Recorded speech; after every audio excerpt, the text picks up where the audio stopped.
Welcome to another episode of the Victory Podcast, driven by Audi. I'm your host, Keely Eure, joined by my co-host and former USC quarterback, Cody Kessler. Cody, we got to preview an interesting matchup for USC. I'm sure this one has been circled many times, definitely thought about in the offseason. It's USC versus Utah. And I thought Dion Bailey said it best in our recap episode. What better opponent to go up against after your first loss of the season than Utah? Yeah, I'm sure a lot of Trojan fans have had this game circled. I'm staying away a little bit from the revenge game storyline that's been out there. Obviously, Utah had our number twice last year, first in the regular season and then second in the Pac-12 championship. So I know it might mean a little bit more to this coaching staff going forward and getting another chance to play them. But it's a new week. It's another game. Both teams, both rosters are completely different from a year ago. Yes, the coaches may use some of those, or some of the game film from last year, but overall, it's every week you got to treat it as a nameless, faceless opponent. You got to go out there and fix the things that we need to work on from a week ago against Notre Dame, improve on that, and go out and play whoever's going to be in front of us, and it just happens to be the Utah Utes this weekend. But it is at home. We get to play them in the Coliseum, so I'm excited for this game. But again, nameless, faceless opponent, got to go out there and perform. And as you mentioned, we got to talk about USC's first loss of the season, Notre Dame. It's the first time, Cody, that I actually have I have a lot of questions for you on the offensive side of the ball, and I'm glad you're our former quarterback jumping in for your analysis this week. Yeah, I'm going to be fully transparent. I'll be honest. There's going to be some difficult conversations this episode, and again, there is a lot of positives. There's things to pull from. There are things that, going back and watching the film, and you think, there's a holding call here. If we finish in the end zone, it goes a different way. If we don't throw that opening drive interception, it's a different outcome, or there's different momentum throughout the game.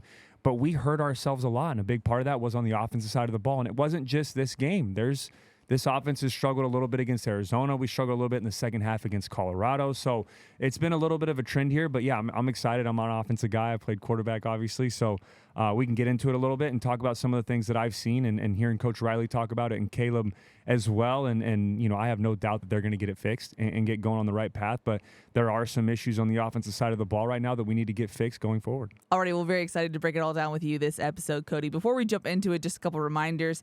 Be sure to subscribe wherever you get your podcasts. We also are simulcasting on the USC Athletics YouTube channel, so if you want to watch the episode, you can do that as well. And wherever you're watching, if you want to go above and beyond, please subscribe, rate, review the show. It helps us out, it helps grow the algorithm, and we greatly appreciate everyone who's done that so far. And if you ever want to get your voice heard, you can be sure to look out for a tweet or a question box either on Twitter or Instagram. Our socials are VictoryPodUSC. We usually put those tweets or question boxes out the day before we record, and we record on Sundays and Wednesdays. Cody, you are the Wednesday analyst, and Dion Bailey is our former USC defender who podcasts with me on Sundays. And then, Cody, we have to announce the winner of the emoji giveaway, Utah tickets this week. Unfortunately, it is the last game giveaway that we will have for this season. Both the Washington game and UCLA game are sold out, so the department can't hold tickets for us in that sense. So this is the last one. Thank you to everyone who participated in the game ticket giveaway. It was really fun to see people show up to the games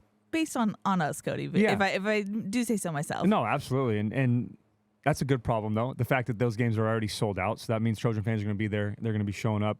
It's going to be an awesome atmosphere at the Coliseum. But we will continue to still do the emoji giveaway. Yes. And it's going to be apparel. Go back to apparel. It just won't be tickets anymore. But either way, yeah, I'm biased. I love giving the tickets away. I love seeing the fans getting to go to the games. And it's a lot of fun. But it's just so cool, too. That just speaks volumes about all the listeners and how fast this show's grown and different things that we get to do and having 60-plus emoji. And it is just such a goofy thing we started out with, doing random emojis, and now it's kind of blown up, and now we've got to give back to the fans and all the great listeners we have. So, again, unfortunately, we don't get to do any more tickets after this week, but we'll still do apparel, and we'll finish out through the rest of the year. Yes, for sure.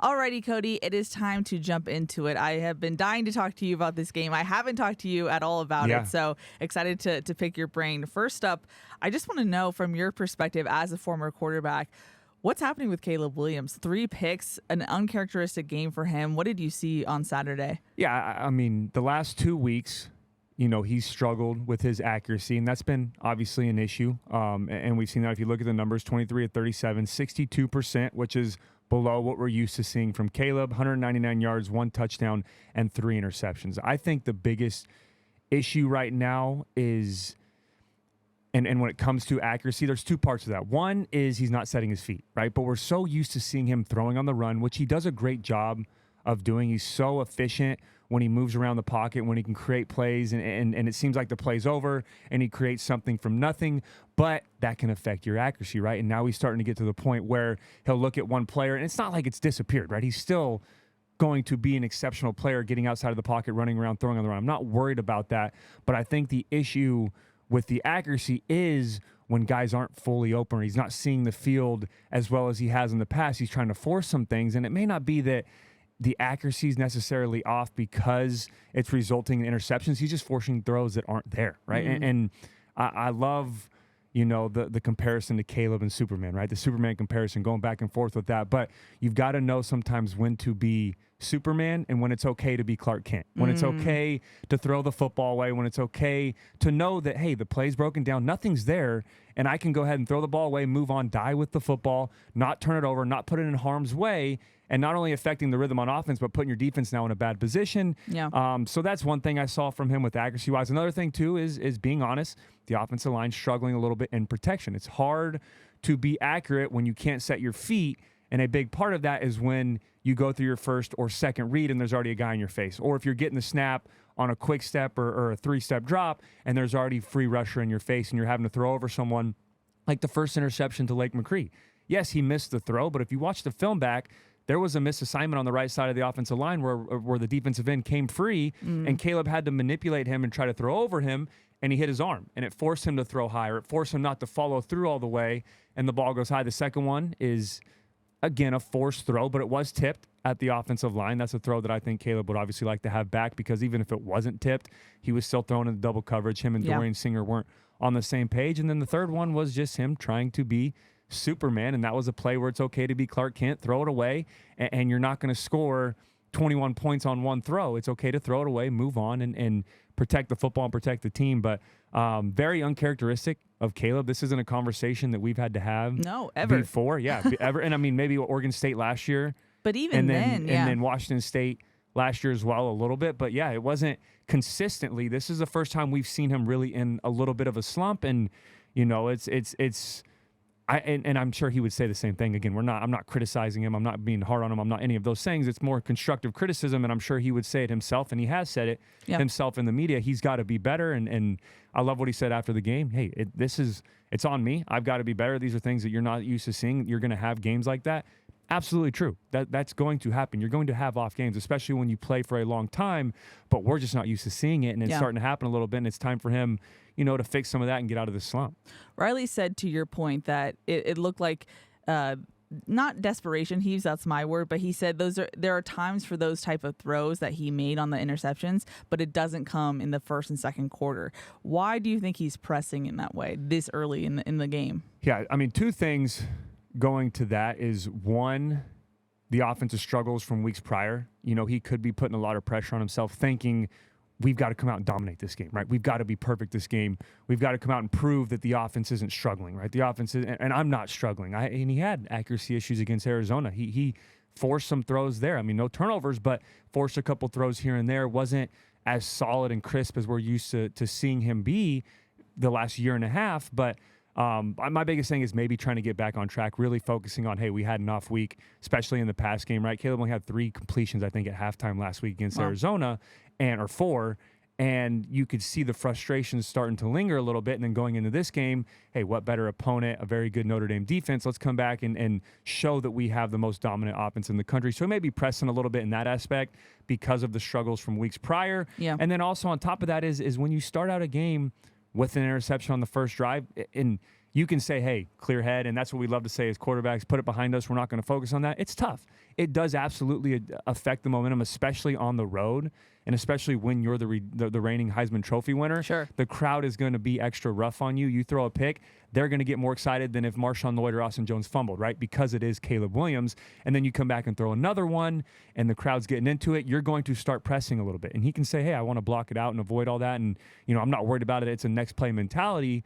That's tough to do when you're on the road. You already have the crowd against you, and now you're giving them a little ammunition to get more excited, get more rowdy by forcing some throws and having some turnovers. It's tough to bounce back from that and get have a positive mindset going forward. It seemed like he was able to turn the page in the second half against Notre Dame. What if any, differences did you see there?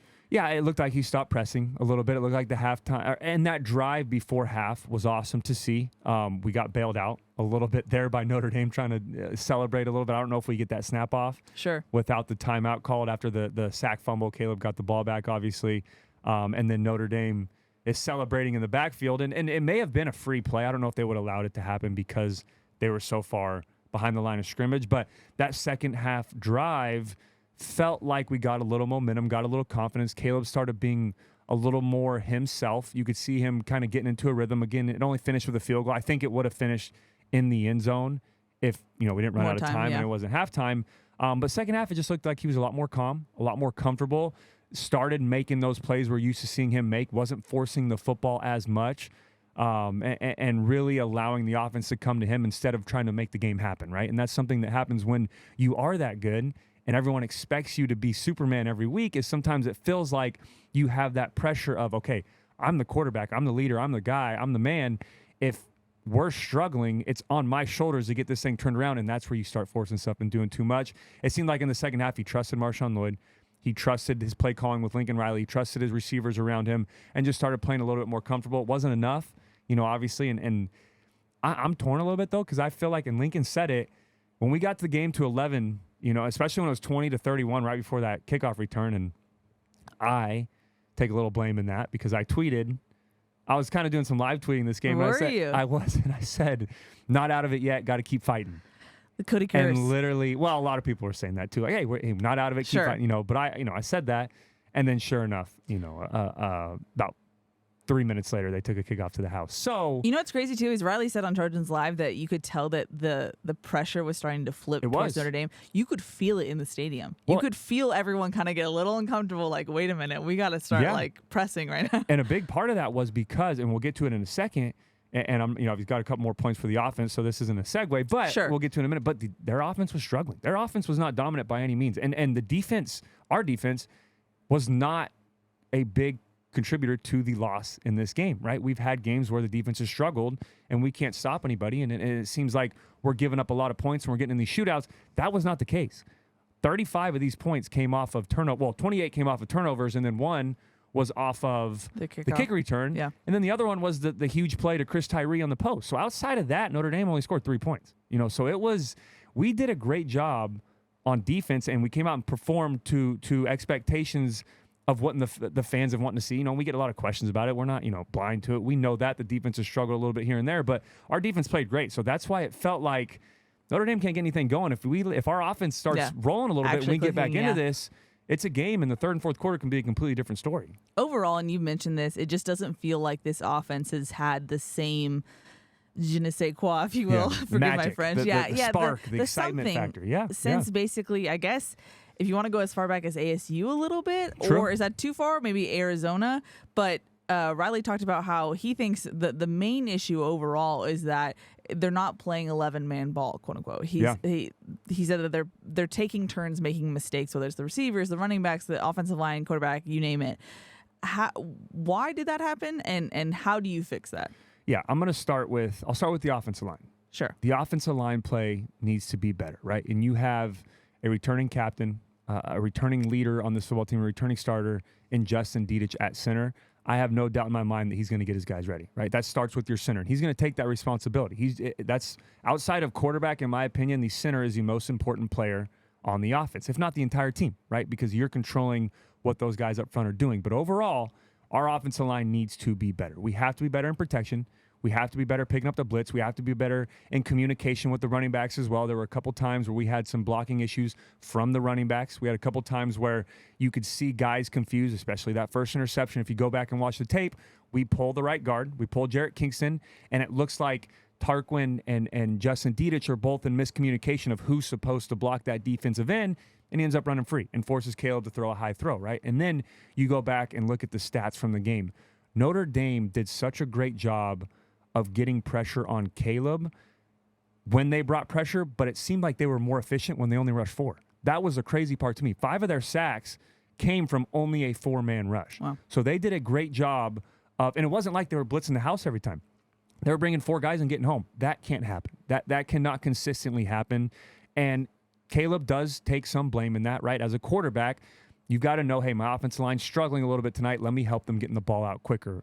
But then that takes away from his playmaking ability. So that's why this offense, in my opinion, looks like it's lost its magic a little bit. Looks like it's lost that excitement factor that it's had in the past. I don't think it's gone. It's going to come back. I'm fully confident in that. Yes. I have no doubt in my mind that Caleb and Justin Dedich and these guys are going to get things going right, and we're going to get back on track. But right now, and to Lincoln's point, not protecting well when guys maybe are open. Then we're protecting well, guys aren't getting open, Caleb's trying to run around, or there's guys that are open, Caleb's not seeing it well, and then trying to force a throw late. It's just, those are the combination things where it doesn't feel like everything's working in rhythm and all 11 are playing to their full potential at the same time. Like we're used to seeing. That's why it's so weird for me to have this conversation about USC's offense, because we're not used to seeing that. And up front, you've got to remember, this is a new offensive line, almost completely, right? Jonah Monheim has changed positions. Yeah. Michael Tarquin, transfer. Jarrett Kingston, transfer. Justin Dedich played guard last year, now playing center. And then Emmanuel Pregnon, transfer, right? We're missing Brett Nealon, Andrew Voorhees, Bobby Haskins, guys that were, staples on this offensive line and consistent. It's completely revamped this year, so there are going to be some growing pains. And I started seeing a little bit of this against, like you said, Arizona State. Saw some offensive line struggles with pressure and allowing getting some pressure on Caleb. And then it went a little bit, Colorado picked it up. And then the last 2 weeks, we have struggled up front in protection. So, I'm fully in agreement with what Lincoln's saying. It's tough when you don't have all 11 working at the same time and you're not working as one unit. It's tough to be productive, but we've got to get it fixed, right? It's been some offensive struggles. The last 9 quarters, this offense that's used to putting up 50, 55 points a game, last 9 quarters, not counting overtime against Arizona, we've only scored 48 points. Wow. Right? 28 against Notre Dame, 20 against Arizona, or 28, against Arizona in regulation. 20 against Notre Dame, and then 0 in the fourth quarter against Colorado. So we're not used to seeing this, but whatever it may be, Lincoln Riley's the man to get everything fixed. Caleb Williams is a quarterback to get it all fixed. I have full confidence that we're going to get back on track. The unfortunate thing about the 11-man ball that Riley mentioned is that I feel like it lends itself to guys pressing even more because, one, you might feel like you need to make up for a certain position group that's not having its night, or, how do you get out of your head in that way? Yeah, and that's a great point. And you could see it in the post-game press conference, right? And when you looked at Caleb, he was frustrated, right? Rightfully so. He's frustrated, right? I'm not, that's not breaking news. He's frustrated. He just lost, by 28 points to your rival. But, and I love that he didn't say it. And I'll say it a little bit. It's tough as a quarterback when your offensive line is struggling, when you don't have time, when you don't have the protection, when you're dropping back and you constantly have pressure in your face, because then that forces you to make throws that you're not used to making, right? 3 interceptions from Caleb in the first half. I don't care what anyone says. They can say and you've got to give credit to Notre Dame's defense. They played a very good football game. They had a great game plan. They played well, but we constantly hurt ourselves, right? 3 interceptions from Caleb Williams in the first half is the most uncharacteristic thing we've seen from this team since Lincoln Riley's taken over. Sure. It just not going to happen. It's not going to happen again, or it'll never happen again. I'm fully confident in saying that. I know he won't allow that to happen again, but that's back to your point. Because we're giving up a lot of pressure in the backfield, because from my opinion, guys didn't look like they're getting open, and I'm kind of going off into another topic here, but this goes back to the all 11 working together. Lincoln came out and said, right, he said himself, guys were creating separation, because he was asked that, I think, yesterday, and we talked about that. But I say yesterday. Today's Wednesday, by the way. We're recording. But he talked about that and said, guys are getting open. There is separation. So that's where all 11 working hand in hand comes into play. To me, that's him saying that either pressure's not allowing Caleb to see the guys open, and he's having to get out of there quicker than he wants, and then they're not open when it comes to the scramble drill, or Caleb's pressing a little bit and not seeing the full field, and that goes back to kind of not setting his feet situation where I've been getting hit all night. There's been 15, 20-plus hurries already tonight, and a hurry is when you're rushed. They have pressure on you, maybe not a sack or a hit, but a hurry is to where you're not being able to sit in the pocket as long as you want to. Notre Dame had 15-plus of those. It's tough to say, okay, I'm going to take the snap, sit back here, go 1, 2, 3, and see separation, see guys get open. And feel comfortable and know that I'm not going to get hit in the back or the sack fumble before half, a blindside hit, anything like that. I'm going to take off and run and do stuff that I know I can do and be able to make things happen, but then that's where the timing gets off. And then if the scramble drill is not working or guys were open, but then there's pressure, it's tough to get in a rhythm when all 11 aren't working together. And when you say guys are going to press, yes, that starts with the quarterback, in my opinion. But he's the guy that can do that and try to make things happen. But when you're not doing that and you're forcing throws, again, and that's going back to what we said last year, right? You're the reigning Heisman Trophy winner. Where do you want to see Caleb Williams take that next step? My thing was always been, first, protect yourself, eliminate those unnecessary hits, but know when the play's over. And I didn't want to handcuff him. I didn't want to take away his ability to be Superman. But my point was, there's going to be times when you play a good defense. It doesn't necessarily have you figured out, but they do a great job in playing man-to-man, of staying on their man in scramble drills, on not allowing really anything to be open. It's okay to throw the football away and move on, and live to see another down. So overall, we've got to get back on track. We have to get back on track, but you can't discredit Notre Dame's defense. They played well. I don't want this to be an episode where I'm saying it's us, but majority of it was our fault. But again, credit to Notre Dame for playing a good game on defense. Okay, I have two more questions for you on this side of the ball. Yeah, one of them, Caleb obviously has said this year that one of his focuses is to not rely on his legs or his escapability, Houdini-ness, if you will. Do you kind of revert to that more if you need to at this point? Yeah, I mean, it's a good thing to have in your arsenal, and he's very good at it. But again, I would like to see, and that's kind of where this comes in, is I would like to see us stick with the run game more, allow that to be, the efficient part of our offense, is not relying on Caleb to run around, but also, but allowing Marshawn Lloyd and Austin Jones to get things going. I know the other night we didn't have, a great run game, and it's tough when you get down early. Marshawn Lloyd, 8 carries, 46 yards, averaged over 5 yards a carry, so that was good to see. Austin Jones, 11 carries, only 27 yards, averaged 2 yards a carry. But and we've said stick to the run, right? Rely on the run. Let's allow the run game to, make this offense more balanced. But it's tough when you're down 17-3 early. Yeah. It's tough. Then you go down 24-3 early. It's tough to say, hey, stick to the run game. Now, we did a good job in the second half. I think the field goal right before halftime was a big part of saying, okay, got momentum back. Then we get a 3-and-out. Now we can rely on the run game a little bit. And obviously didn't start fast in the second half on offense, but our defense did a great job forcing back-to-back 3-and-outs. Then we go down. But I love sticking with the run game, but making it creative, allowing Caleb to be involved in it, right? That option play to Marshawn Lloyd was phenomenal, right? Great jab step to the right, look like we're running zone read this way. Then we have a one-on-one backside with a defensive end, having the option, pitch it out, easy read for Caleb, take all the thinking out of it. He also has the ability to take off and run. I like that Lincoln Riley did that, which allows us to play fast, and it takes out some of the RPO, right? There are a lot of thought process that goes into an RPO.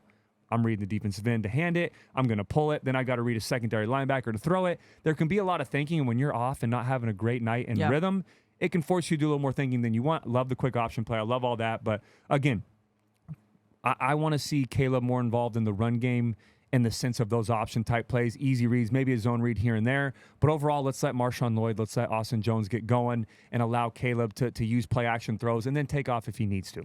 Okay, final point. And I know correlation does not equal causation to all the stats people out there. Yeah. As far as the stat you mentioned, the last 9 quarters or, since the Colorado game, something that is aligns with that time frame is Caleb got sacked the hardest I think I've ever seen to end the second quarter against Colorado. Is that something as a quarterback that gets into your head a little bit more of being a little more antsy? Because from that point on, I feel like we've seen maybe a little bit more hurried throws. Yeah, not setting his feet, and that goes back to that point. I think thinking about it, and that's a great question because there are times when you see a person take a hit like that, and it does affect you a little bit. You are starting to think, okay, but I don't, and we haven't seen him I don't think we've ever seen him hit that hard. That was the hardest I've ever seen. A blindside, yeah, absolutely. Now, I don't think that stuck with him. Maybe the rest of that game, maybe a little bit against Arizona. But I don't think so. It's tough to say. Cause we're speculating. It's a bad question, I know. But he bounced right back up. Now, if he stayed down for a while and it maybe knocked him out for a series and, hey, got a little woozy or missed a game because of it, sure, it'd be tough to bounce back. But he hopped right back up, held onto the football, and kept things going. But I'm just curious from your perspective as a former quarterback, which hits stick with you, or do they? Yeah, there's a couple. College-wise, I can't remember too many. Because of the hit? No, yeah, exactly. But NFL, there were some that I remember. There was a hit my first game. I think it was either Cameron Wake or Ndamukong Suh. We played Miami. Oh, goodness. And it was a hit that I was like, okay, I don't want that. Then there was a hit I against. don't want that. I got hit by Ryan Shazier and Lawrence Timmons at the same time, knocked me out of the game. And Ew. I did, Sorry. I did one of those where I hit the ground and went limp. No, Yeah. Cody. Those hits happen, but that's why it's tough for me to compare that one Sure. to Caleb because he bounced right back up. Now, He did it held hurt? onto the ball. Did it hurt? Which is unreal. Sunday morning when he woke up and got out of bed? Sure. Absolutely. He probably felt it a little bit, moved his neck around. But no, I don't think that's been a factor. I think it's just been to what we talked about earlier on. Okay. Just offensive line struggling a little bit.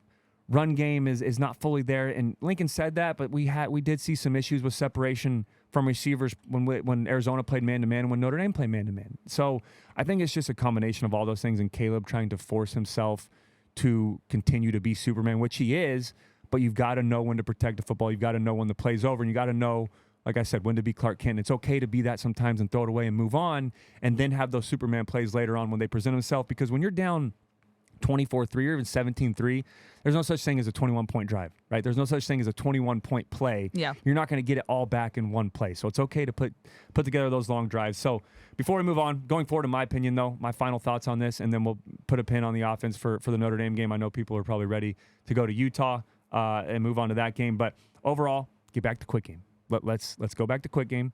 Let's get the ball out of Caleb's hands quick. If it's not there, let's really work on this week. Hey, 1 to 2. If it's not there, find the back or throw it away. Let's work on getting the ball out of our hands. Let's help in protection. Let's allow Lake McCree. Let's allow Jude Wolfe to stay in and block. Maybe when I was here, when we had some offensive line struggles, bring in an extra offensive lineman as a tight end body when you know you have obvious passing downs, or even in the run game. It can be a good advantage to have that, to use an extra offensive lineman. If you're going back and forth between Tarquin and Mason Murphy, why not create some packages to allow both of them to be on the field and have an extra body in there to help, and then get the running back involved as well with Chip. And it's not just on the outside. If we're struggling interior-wise, if Kingston or Dedich or Pregnant need some help, allow the running back to go through the A gap or the B gap, Chip. So there's ways that you can help the offensive line. And I know I'm not saying anything Lincoln Riley obviously hasn't already talked about this week, or he knows. Obviously, he's this one of is the better podcast listeners. This is something that we did when I was on teams to where, we struggled in protection a little bit and had some struggles here and there. But overall, stick to the run game, get back to quick game, and help out the offensive line any way you can, whether with tight end, running back. But I'm not concerned. I'm not worried about it. Caleb's going to get back to what we're used to seeing him do. He's got it, but it's going to take that confidence boost, right? It's going to take that big play, that big half, that big quarter to get back in rhythm, and why not have it be this week? Okay, I'm kind of scared to ask Cody, but any other final thoughts before we move on to USC's defense? Yeah, I mean, and I know I just said that, but I'll end with this. I'll end with this, and then I'll be done. Just looking at the numbers and being a former offensive player, Notre Dame's defense, 6 sacks, 2 forced fumbles. One of them was returned for a touchdown. 3 interceptions, all 3 gave Notre Dame a short field, and then 11 tackles for loss, 11 negative plays. You cannot win. It doesn't matter how good your defense plays. It doesn't matter what you've done before. You're not going to win football games with 5 turnovers, one of them returned for a touchdown, and then having 11 negative plays. That makes it so difficult, because outside of that, we really controlled the game well, right? The last stats I'll give you on offense: first downs, 23. Notre Dame only had 13. Third downs, 6 of 13, which is solid. Notre Dame was 3 of 10. Yards, we had 302. Notre Dame only 251. And then time of possession, something we've wanted to see more of.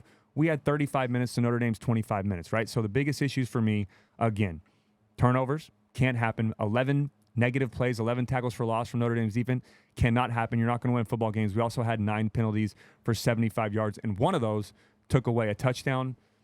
I won't get into that. That was a little iffy from my department. But overall, at the end of the day, that's not a formula to win football games on offense. And I know Caleb and Lincoln Riley know all that. And everything I've said talking about the offense, again, this is conversations I've had in the past with Kiffin, with Sark, with guys, so this is nothing new to them. They're going to get it figured out.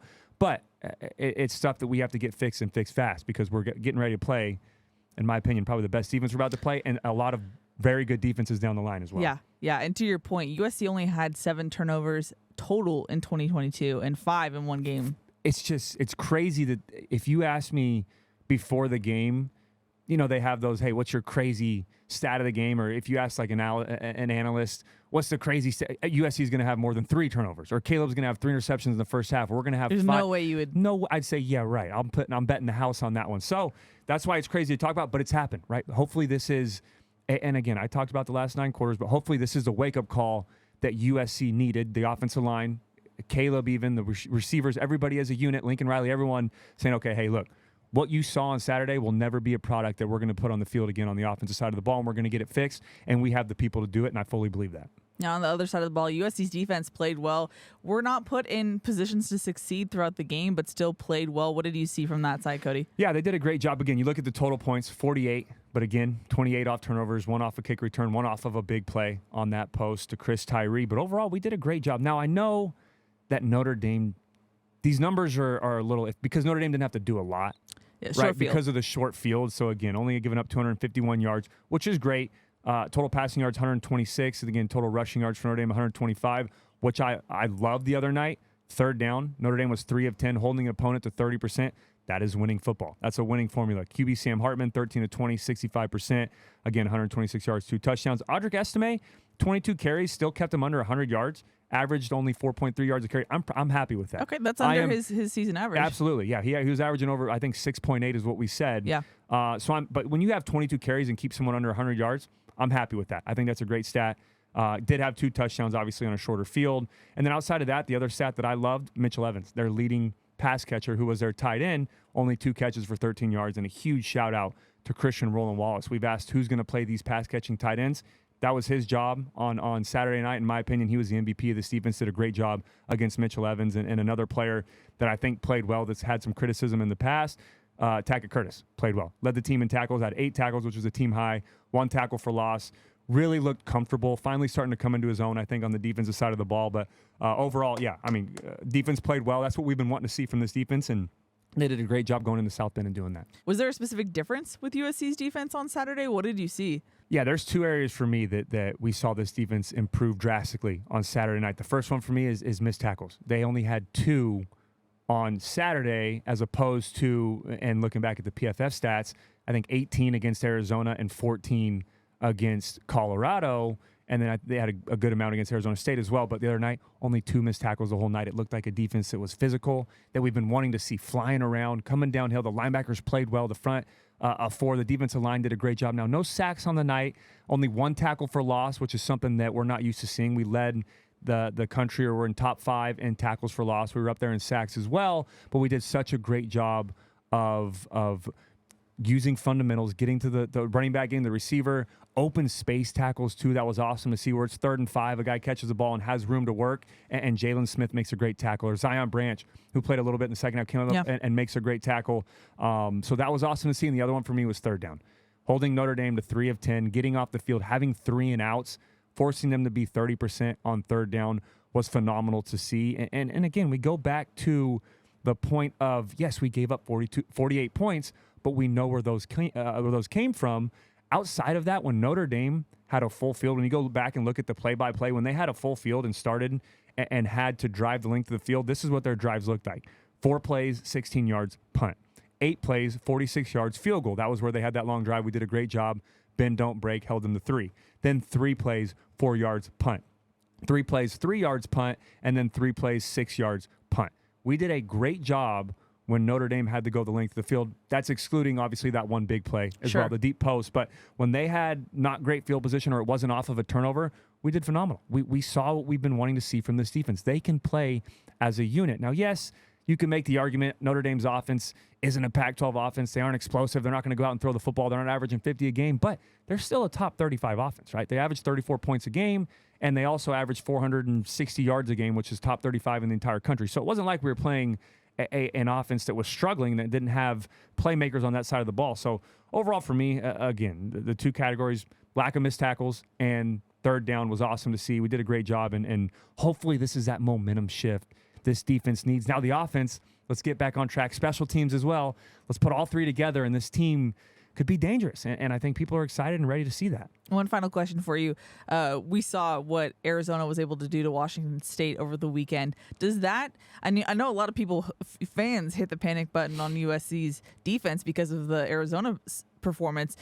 Do you recalculate that, seeing what they were able to do this past weekend? Yeah, I mean, absolutely. And again, outside of overtime, we held Arizona's offense to 11 points in, I think, second to the fourth quarter, right? The final 3 quarters of that game. It got up 17-0, and they only finished with 28. We held them to 11 points the rest of the game. So our defense has shown flashes of what they can do. And huge credit to Arizona. I know we're going backwards a little bit here, Yeah. but No, but they're it's doing a a great valid job. it's a valid talking point to bring up because that was a huge conversation last week. Was defense struggling against Arizona, but Noah Fafita is a baller. Kid's a baller. T-Mac, baller. McMillan, Yeah. their receiver, baller. Jacob Cowling, baller. They've got good players. And again, that's a Pac-12 high-scoring offense, held them to 28. So I'm happy with that. Again, the final score is going to be different because Sure. of overtime. But I think this defense is trending in the right direction. The only problem now is the offense is going the opposite direction. So Put it together. You Yeah, gotta put we've it got to put it together. all together, but we will. I'm fully confident in Lincoln Riley. I'm fully confident in Caleb Williams. I'm fully confident in Justin Dedich and that offense to get things going. The other thing I will say before we move on to Utah, from the defensive side of the ball, an area that we had a lot of great success in last year that we're not, would like to see some more turnovers. Would just like to see us give our it. And you saw the other night against Notre Dame. It's tough to overcome that momentum, right? You get a turnover, you get a short field, defense isn't ready, they're right back out there, the offense comes back out, the opposing offense, they've got all the momentum. That's normally when you see the shot plays, the big plays, when you have, a quick turnaround, sudden change type of situations. It's tough to stop an opponent from scoring after that. Only thing I'd like to see from our defense, and obviously keep playing like they are, keep playing like they did on Saturday, keep playing efficient football. Let's keep the missed tackles to a minimum, but outside of that, let's create some more turnovers. Now, don't be too risky and give up big plays, but overall, you've got to find a way to get the ball back for your offense, create those spark-type plays on defense, and I wouldn't mind a couple defensive touchdowns as well if I'm going to be greedy. So, Sure. But overall, defense played well. We've been wanting to see that. The fan base has been wanting to see that.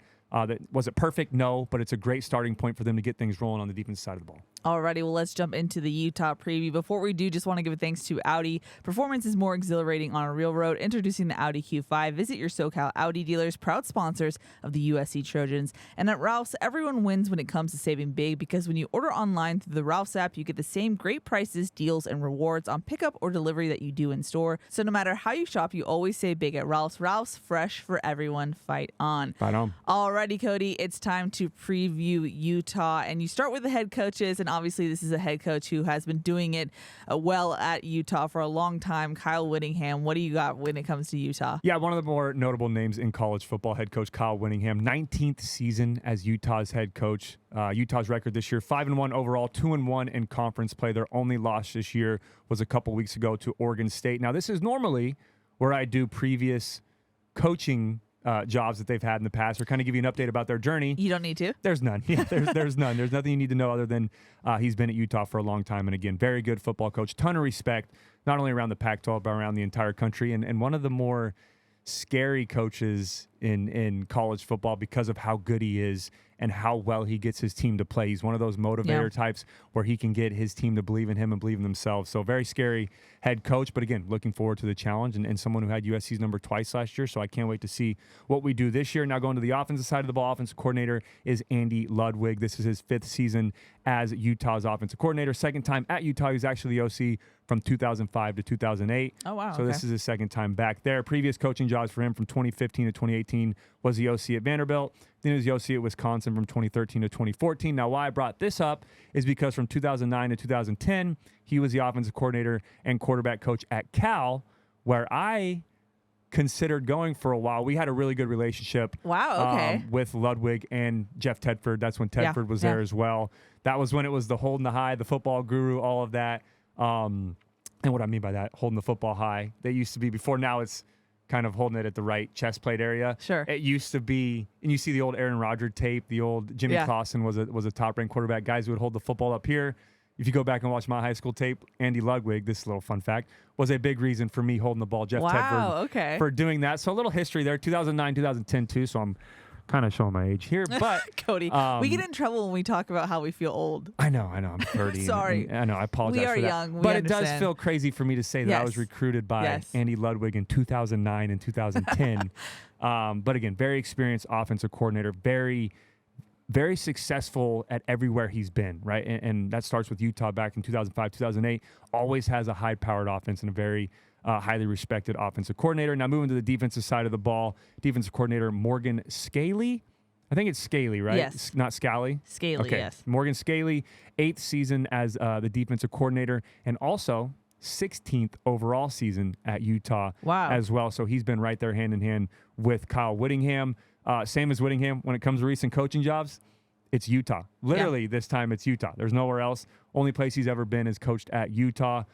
Year in and year out, though, has a top-ranked defense, not only in the Pac-12, but nationally. But where they really excel on the defense side of the ball in the run game. He's had a top-ranked run defense and overall defense, really, in the country year in and year out, but top-ranked run defense, and that starts with the front seven. They do a great job of recruiting defensive linemen, recruiting linebackers, and they bring their safeties down in the box and do a great job of being physical in the run game. But again, one of the best defensive coordinators in all of college football, and overall a very experienced coaching staff that has a lot of time and continuity together. Yeah. That's what makes this Utah team very dangerous. Well, Riley mentioned it on Tuesday. You can tell that this is a program who knows their identity very well, recruits to their identity very well, and just that continuity of coaches.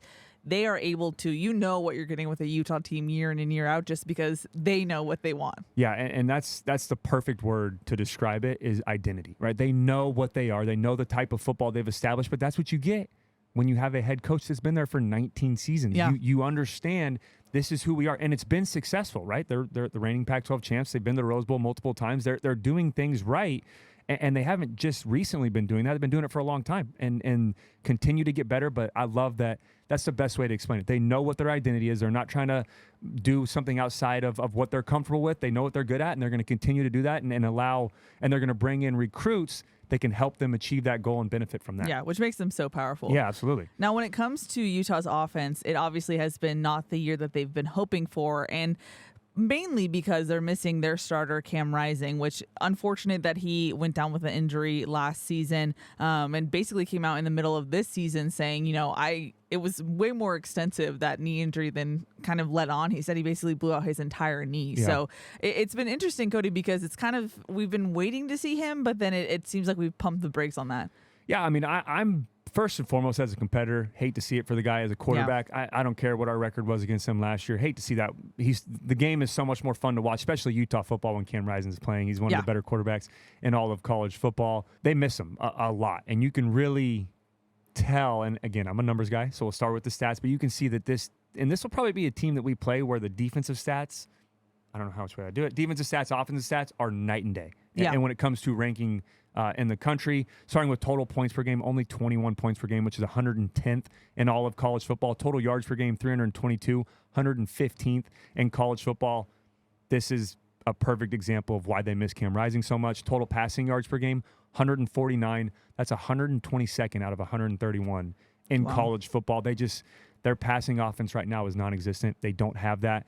Total rushing yards, though, they are doing a good job in the run game, 172 yards per game. They're averaging more yards on the ground than they are through the air, which is 46 in college football, but they're also struggling on third and fourth down, converting third down 38% and converting fourth downs at 33%. So not the numbers you want to see, but what's crazy about that talks about how good their defense is, right? You see these numbers on offense. They're 5-1. And they're still 5-1 and ranked 14th in the country. So that is a huge part of that. Now, in terms of their key players, who are we looking at on Saturday? Yeah, starting off with the two quarterbacks. First one is Nate Johnson, 6'1", 195-pound freshman. Got to say, though, from the Central Valley. So shout out. He's from the Fresno Clovis area. Central Valley. Yeah, Bakersfield. Not quite, but shout out to Central Valley.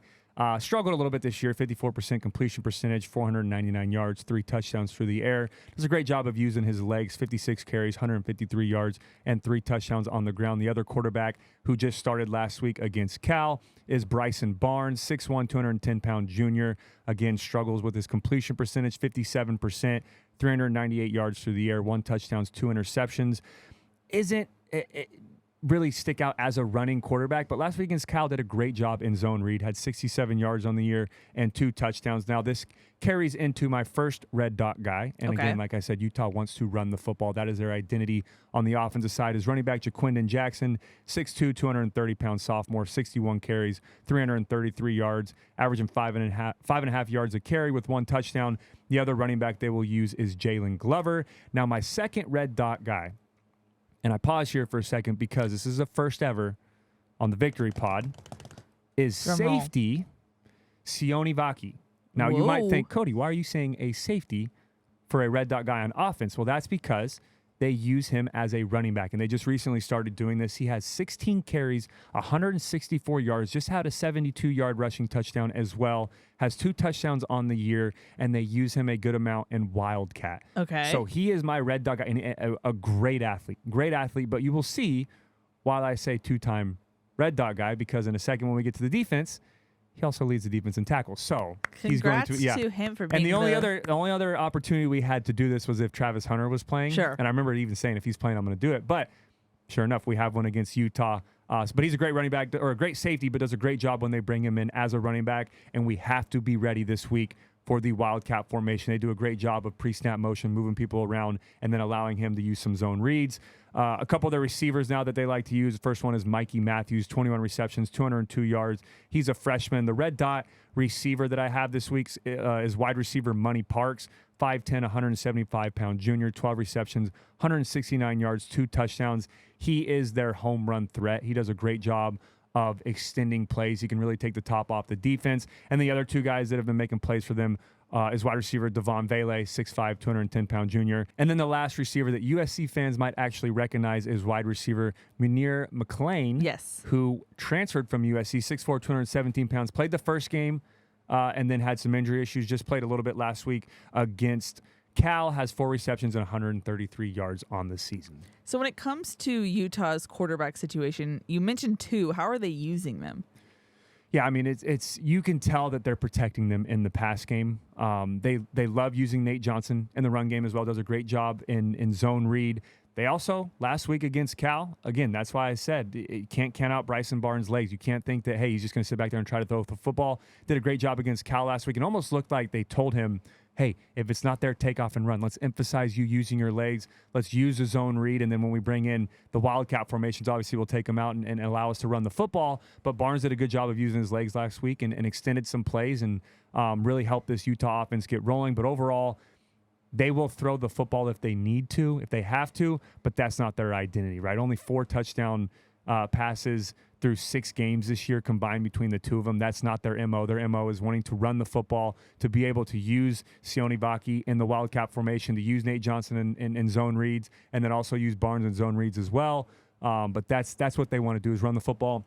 And why they can do that is because they have a dominant defense. They want to dominate on defense, hold you to a low score, run the football, go the length of the field, and be able to control the clock. So if you're USC's defense, how are you preparing for this one? I'm loading the box this week, right? I'm going to load the box this week. I'm going to trust our DBs to play man-to-man. I'm going to force either Johnson or force Barnes to beat us with their arm. That's something that they struggle with. Again, both of them in the 50% range when it comes to being to accuracy through the air. And there are plays, too, where last week against Cal, they had a wheel route. Great design play by Ludwig.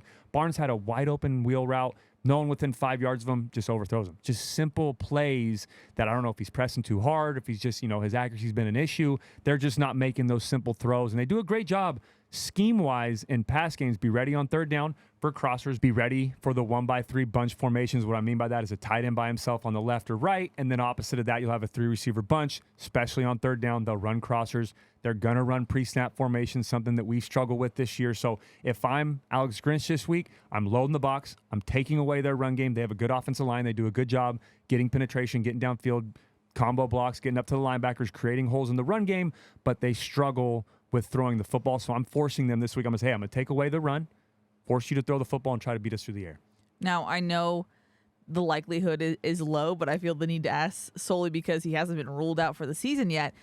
Is there a possibility USC could see Cam Rising? Yeah, I mean, I would love that. I want to see him again. I'm just a competitor. I'm a firm believer in iron sharpens iron. I want to see your best versus our best. That's what you want to see week in and week out. I would love to see Cam Rising play, but the question is, too, if he does play, is he going to be the Cam Rising we're used to seeing? Because, again, it'll be his first game back in a long time and since the Rose Bowl, and you have an injury, you're still lingering. Obviously, you're not fully cleared yet, but either way, and I think you mentioned it earlier that Whittingham did say that the clock's running, and if he doesn't come back anytime soon, he can medically redshirt, yes. Which would be insane. The COVID year is still because I think he's going into his 6th year now, maybe, or wild somewhere around there, but nonetheless, I would love to see him this week. Hopefully he plays if he's healthy, right? Don't force anything. Don't rush anything back. Yeah. But it's not like they're 3-2 right now and out of it, or they're 3-3 and out of it, or 2-4. They're 5-1 with probably the best defense in college football right now, outside of maybe Penn State and Michigan. And they've got the pieces on offense. They're just missing their quarterback away. They're Cam Rising away. from being, in my opinion, a top 10 football team. So that leads me into the defense, unless you have anything else about the offense you want to add. No, just be ready for the run game, and they will get in some 2x2 tight end sets. They like to use the power, go under center, run power runs. Then they'll play action off of that, take shots, with a cross and a post, whatever it may be. And then when they get in the red zone, be ready for those heavy formations. And if it's first and goal, second goal, third and goal, fourth and goal, they are running the football. They want to run the football. That's their MO, especially down there in the tight red zone, down on the goal line. But overall, stop the run, force them to pass, and USC's defense hopefully can pick up where they left off last week and keep that momentum going. Now, we've alluded to this, but if your offense is in the bottom third statistically in the nation, and yet you are 5-1 as a team, your defense has to be pretty good. And you've already said it, we know it, but what does it look like nationally, this defense? Yeah, phenomenal. This is going to be the best defense that USC is going to face this year, hands down, in my opinion, and the numbers back that up. Not only does the film back it up, but the numbers back it up, and I'll go over their stats. Starting with total points allowed, which is 12 points per game, which is 5th nationally. Then you go to total yards allowed, 277 per game, which is 9th nationally. Then you go to total passing yards allowed, 211, 45th in the country. But total rushing yards allowed is 66 yards per game, which is 1st in the entire country. Keely, their front seven is phenomenal. Very good. Their front four, front seven, their linebackers, very, very good at what they do. And again, identity type of thing. They know what they do. They know that you never see them out of position. They're a very sound football team. But then again, going back, third down, 22% conversion rate from opponents, 1st in the entire country. This is the number 1 third down defense in all of college football. And then 4th down, only allowing their opponents to 35% conversion rate. They are up there in pretty much every category that you want to be on the defensive side of the ball. And they're also 5th nationally when it comes to sacks with 22. And then when we get into the players in a second, I'll tell you why that is. But again, yeah, very good defense, not only on film, but on the stat sheet as well. It backs it up. You have the Cody serious tone. This is going to be a challenge. If you've been listening to the whole episode, you heard the first 30 minutes, 20 minutes, or 15, 20 minutes of it was about getting back on track on offense. And yet we're going back to back. Again, Notre Dame, very good defense. Now going up against, in my opinion, one of the best outside of Michigan, Penn State, the best defense in all of college football. They really are, and they're first in a lot of these categories for a reason, and they have the playmakers to back it up. But yeah, it's a tough challenge. But what better way for USC's offense to get back on track, right? Sure. Let's iron sharpens iron. Let's go up against one of the better defenses in the entire country and show that these last couple quarters have been a fluke, and we know what our identity is on offense, and we'll get back to it, and we'll dominate this game. Now the key players, you already mentioned one. Yeah. Double red dot. Yes, our red dot guy, I guess, again, our first time. Double dot. Yeah, double dot. There you go. Double dot is safety Sione Vaki. He's leading the team in tackles. Tied first in tackles with 32 on the year, has 1 sack, 1 pass defense, and 1 interception. And my other red dot guy, who actually is going to miss the first half of the game because of a targeting call from last week, is their other safety, Cole Bishop. 32 tackles, tied first on the team. 2 sacks, 2 pass defense, 2 interceptions, 1 forced fumble, and 1 fumble recovery. A big part of their defense, as good as their front seven is, a big part of their defense runs through both of their safeties, who are very good football players. And then my last red dot guy is Dean Jonah Ellis, 6'2", 245-pound junior, 29 tackles, 9 sacks, which is 2nd in the entire country, 1 pass defense, and 1 forced fumble. So those are my 3 red dot guys this week. Some other players that are very good there. And this was actually a week where it could have been 4, 5, maybe 6 red dot players. Wow, okay. Just how stacked they are in defense. And again, that goes back to recruiting, identity. They do a great job, have a great front seven. But going to their linebacker core, the first one is Lavani Dumuni, 6'2", 241-pound junior. The next one is Kareem Reed, 6 foot, 225-pound junior. Has 3 pass defense, 1 interception on the year. Another very good player on their defense. Potential. Could have been a red dot guy's linebacker. Lander Barton, 6'4", 240-pound sophomore. Wow. Has 25 tackles, 2 pass defense, 2 interceptions, 1 forced fumble, and 1 touchdown off of that as well. Their best cover corner, in my opinion, is cornerback Zamiah Vaughn, 6'2", 185-pound junior. And then the last player that is their second leading sack getter, second leader in sacks, I guess is the right way to say it. Dean Logan Fano, 6'4", 245-pound freshman, also has 14 tackles, 1 pass defense, and 2 forced fumbles. And again, all of these guys could have potentially possibly been red dot players. Just they're stacked from top to bottom, and their backups are good as well. Have great depth on the defensive side of the ball. So, given what we talked about USC's offense, how do you approach this one, knowing what you're going up against? Yeah, I put my first note, my biggest note, all caps, red highlighted, was huge game for our offensive line and an even bigger game for them to bounce back. Let's show that last week, the last couple of weeks, we can learn from that. We can get better from that. We can watch the film. And I'm putting this on Dedich. Justin Dedich, I'm putting this on your shoulders because I know you can handle it. You're a 2-year captain, a 2-year starter. This is your time to lead that front five, whoever it may be. I know we rotated some guys last week, especially at right tackle. Had Tarquin and Murphy rotate a little bit. Whoever the 5 are that are out there, or if we rotate, I'm putting this on Justin Dedich. This is going to be the biggest game so far this season for this offensive line to come back and show that we can be one of the better offensive lines, not only in the Pac-12, but in the country. And we've got to be able to protect our quarterback. And that's in pass game. That's being able to run the football. That's being able to pick up the different looks that this Utah's defense is going to do. They're primarily a 4-down front, but they will shift to a 3-down look. They'll shift to a 5-down look. They do this funky thing on 3rd down where it's a 3-down stack look where they're in a line and then the other 2 players are offset just a little bit. So it's not really a 3-5-down look or a 3-4, if you will. Interesting. But they give them a running head start. Then they'll stand up. They'll go 2 wide 3 techniques interior. So normally you have some over center. They'll put both over the guard, outside shoulders. Goodness. Stand up the DNs, allow Jonah Ellis to take off and come back. They'll bring Lander Barton. They'll bring Kareem Reed on a lot of pressures. They'll block them up in the A-gap. So they do a ton of different things on the defensive side of the ball. They want to play zone. That's their identity. They want to walk a safety down in the box and play zone. They will play man-to-man. I would expect to see a little bit of man this week, especially since we've struggled. But there's just so many things that they do well, and they do a great job of disguising looks. And this is going to be huge for Caleb, our running backs, and the offensive line in protection to make sure you communicate. What you see pre-snap is not going to be the same thing that you're going to see when the ball snaps. So you've got to be a huge week for communication, but an even bigger week for our offensive line to come back and prove that they can bounce back from last week's game. Now, I'm cheating a little bit and looking at your notes here, Cody, but it seems like you've identified a weakness. You said they do struggle a little bit when you go fast and use hurry-up tempo. And you mentioned earlier a quick game could be an asset for USC. Do you see them deploy that on Saturday? Yeah, and we got away from that a little bit. It looked like we really have been slowing the tempo down the last couple weeks. Not as fast-paced as what we're used to seeing for this USC offense. That could go back to some of the questions. Are we trying to protect the defense a little bit, give them more of a rest? Are we slowing things down a little bit for not trying to have 3 and outs? It's tough to go fast-paced when you're not as explosive on offense, and then you put your defense right back out there. But whatever the case may be, I would love to see this offense get back to fast-paced. Now, last week against Cal, Utah's defense struggled, and Cal did a great job of going quick, fast-paced, crossing routes, just staple plays. They know no motion, just line up and go.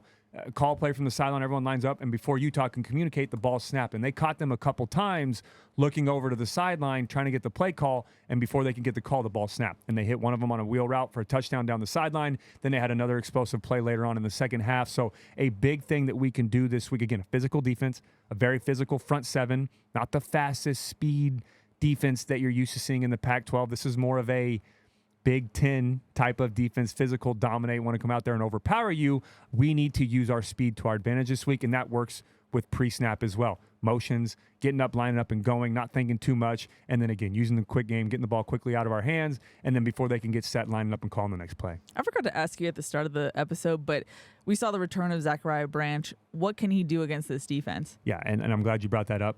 And I should have said this earlier in the episode, and I said it in my defense on Twitter on Saturday. I'm trying to think now where I'm doing live in-game tweeting a little bit and seeing if I like interacting with the fans, hearing their thoughts throughout the game. I will say you do set yourself up for a lot of negativity, especially when we're not playing well. But I'm fine with that now. I don't care anymore. And your hands off the block button. Yeah, whatever. Yeah, you want to be negative. I'm fine with that. But we need to find a way to get number one the football. I don't care how we do it. I don't care if it's – I love using the end around. I love the quick screen game. I love allowing him to be one-on-one in the slot. But we need to continue to get Zachariah Branch the football. We also need to get number 2 the football. I think Brendan Rice last week didn't have not a ton of catches. I think he only had 2 catches on the night. Did have a touchdown, but we didn't see a whole lot of them that night. And, again, protection's a big part of that. It's tough to say get these guys the football when there's constant pressure in your face and you give up 6 sacks on the night. But, yeah, I'm going back to that original point.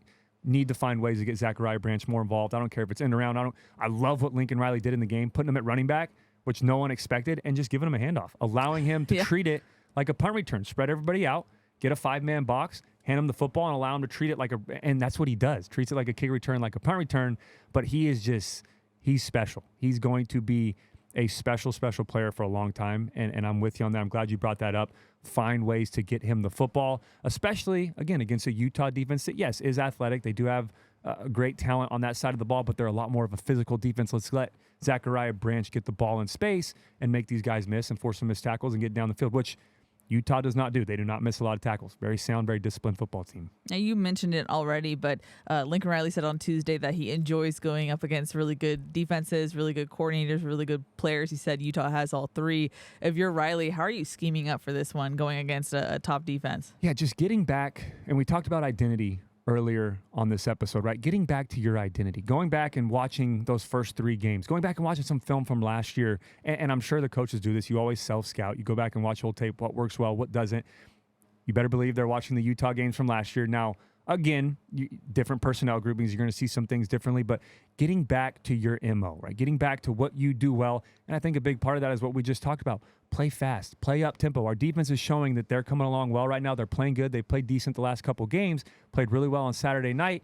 Let's get back to playing fast. I don't care. I want to see 3 plays, 85-yard touchdown. I want to see 2 plays and a 50-yard bomb down the sideline to Taj Washington and then maybe run the football later on. It's fine to do that early on. I know you may be trying to protect your defense a little bit. And again, we don't know this. I'm not in the meeting rooms. This could be just completely, disclaimer. And I say that. I know people on the comments sometimes are like, hey, we know it's in your opinion. We don't. But again, I'm just saying that we are affiliated with the school. I don't want to think that this is what Lincoln's telling me and give that opinion. Sure. But at the same time, you did see a little bit of the offense slow down, using some of those. And as much as I'm a fan of them to make sure you're in the right play, sometimes it's better to just line up and go. What I'm talking about is those ghost type of plays where you line up, check with me, look to the sideline, allow you to check, then the defense checks. Now everything, you slow down a little bit. Let's call our staple plays and let's go. Let's get up there and go fast. When I had the most success under Steve Sarkisian and our offense our junior year, when we put up all those numbers on offense, we line up in whatever. Yeah, now there are plays we're going to scheme, but line up whatever you want to line up in. There's an answer. There's a route, there's a play, there's a concept that there's an answer for no matter what you're doing. We have an answer on the offensive side of the ball, and we played fast, and it made it so difficult for defenders to get ready and go. It takes away from a pass rush. Guys get tired, right? The defensive line gets gassed. Yeah. We're built for this. We did 8-play drives. We did conditioning.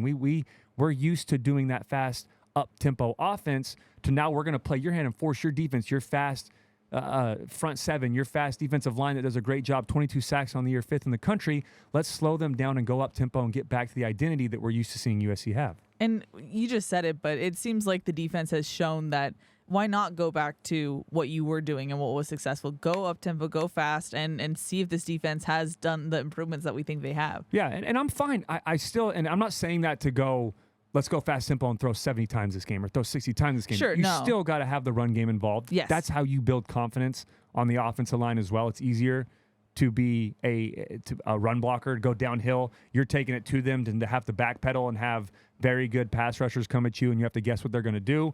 So you definitely want to continue to build that confidence with the offensive line in the run game. Keep giving Marshawn Lloyd the ball. Allow Austin Jones to be that 1-2 punch. Let's still rely on that and let's incorporate that run game. But let's go fast and whatever it may be, pass or run, let's go fast and pick the tempo up this week and force Utah to try to keep up and keep them on their heels all game long. Alrighty, Cody, any other final thoughts before we get to the keys to the game? Yeah, my biggest thing, final thing I'll say, we talked about it, best team in the country, literally the number 1 team in the country on third down. When it comes to third down this week, be ready for pressure. Be ready for these funky looks. You have to communicate all game long, and that's where we can make a difference in this game. And I'm kind of previewing you into the keys of the game, I guess, because I'm about to talk about that in a second, but I just can't overstate how important it is to win on third down this week and force Utah to stay on the field longer and tire their defense out. Well, let's get into it. The USC Pharmacy prescription to win. The keys to the game for USC against Utah. First one, force Utah to rely on its passing game. Yeah, both quarterbacks, Johnson and Barnes, have only combined for 4 touchdowns in 6 games through the air. Utah also has the 122nd ranked pass offense in the country. What they want to do is control the pace of the game on the ground and allow their defense to keep it to a low-scoring game. And the second key to the game, USC's offensive line has to win at the line of scrimmage. Yeah, this will be a huge challenge for USC's offensive line. Utah has the #1 run defense in all of college football. They also have 22 sacks on the year, which is 5th in the country. But what better way for this USC offensive line to prove that they can bounce back going up against one of the better front sevens in all of college football? Now, the third and final key to the game, USC's offense needs to convert on third down. Utah also has the #1 third down defense in all of college football, holding their opponents to only a 22% conversion rate. They do such a great job of mixing up their pressure looks up front, but they also do a great job of mixing up their coverages in the back end. So this will be a huge week for USC in communication on third down. We have to be able to extend drives, and we have to be able to finish in the end zone. We can't settle for 3 this week. Alrighty, Cody, we got to dive into questions. Before we do, we got to give it thanks to Audi, but I'm passing it over to you. It's your turn for an ad read. Yeah, my second ever. Here we go. What if there was a portal to the future? Enter the fully electric Audi Q4 e-tron with an advanced touchscreen infotainment system. Audi, the future awaits. Well done. Pretty good. Now, you're passing it back to me just because you want to see if I can say minerals correctly this week. You're it's always a going to challenge. keep this one.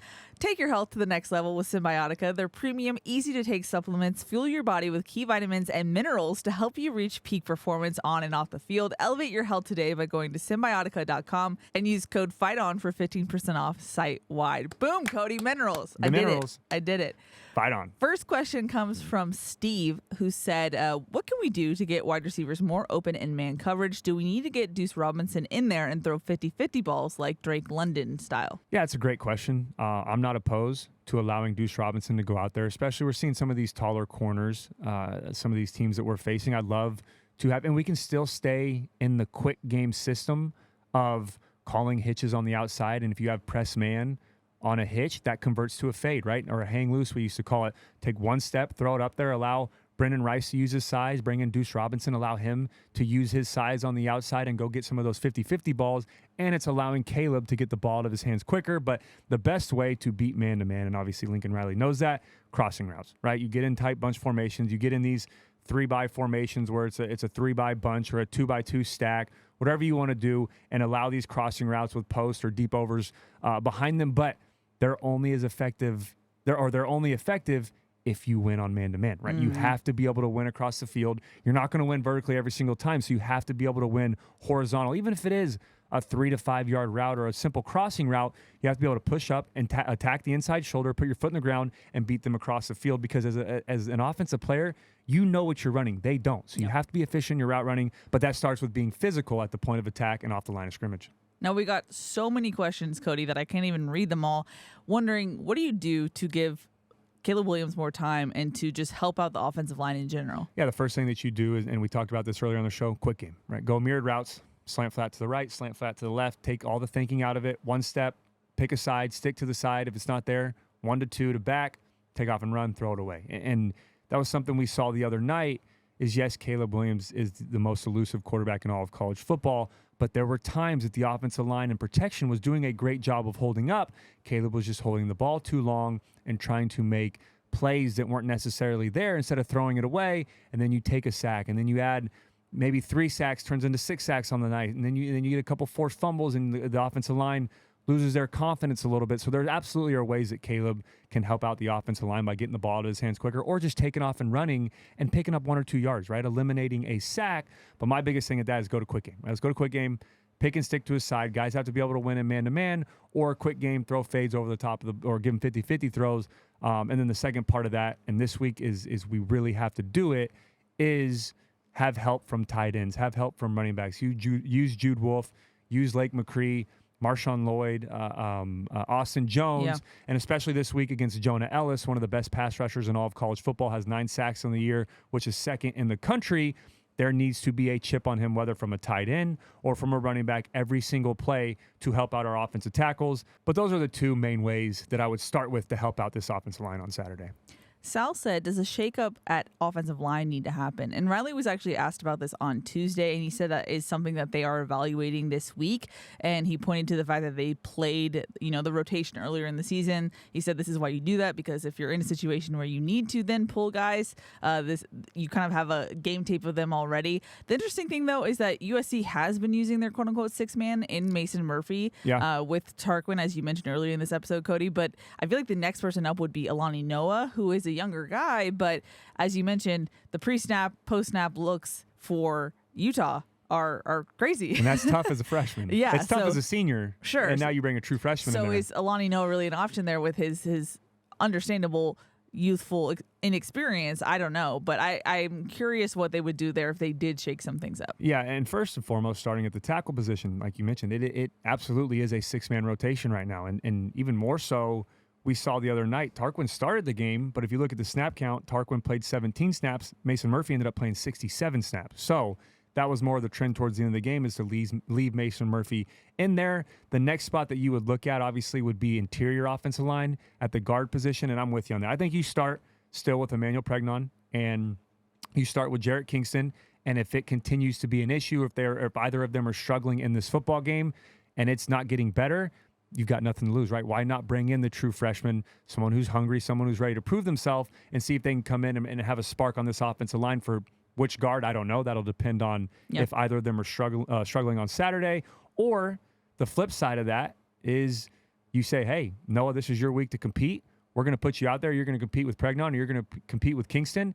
And if you can beat either one of those guys out, you're going to be the starter this week and give them a challenge at practice, which I'm sure they do week in to week out. You always want to have competition.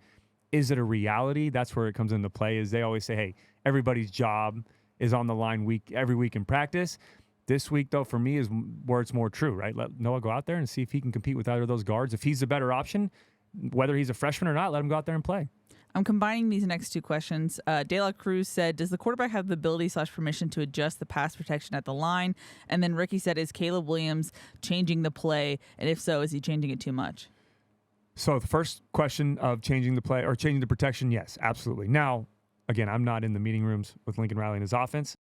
I've never been a part of a team where the quarterback does not have final say in protection, and especially Caleb, who's now an upperclassman, who's experienced, third-year starter in college football. I absolutely believe that he has final say in protection. Now, he can change protection. The offensive line calls from there may be adjusted, and there's some where you don't need to change protection, where it's a guaranteed, hey, you're protected no matter what look they give you. But at the end of the day, I've never been on a team where the quarterback doesn't have the final say. So I would say yes to that, again, not being in the meeting room. And then the second part of that is I don't think so. You know, it's tough to know really what he's changing the play to. So I can't speak on that, but I will speak to playing faster, right? Let's play fast. Let's call a play. Let's call plays that we know that we're successful with. We have a high success rate, whether it's a run, it's a pass, it's a play action, whatever it may be, plays that we know we're protected. We don't have to check at the line. Let's call those plays, go fast, and pick up the tempo a little bit instead of having these, playing chess type of plays where we check, they check, then we check back out, do these ghost type plays. I like when we have that fast-paced offense and knowing, hey, we're USC. We have the athletes that are going to beat you. We're going to call whatever it is we call. There's an answer on every play we run. There's an answer for no matter what you're going to do, and we're just going to go out there and beat you straight up. Jonathan wanted to know, how do defensive linemen change their play against run-heavy pro-style teams like Utah?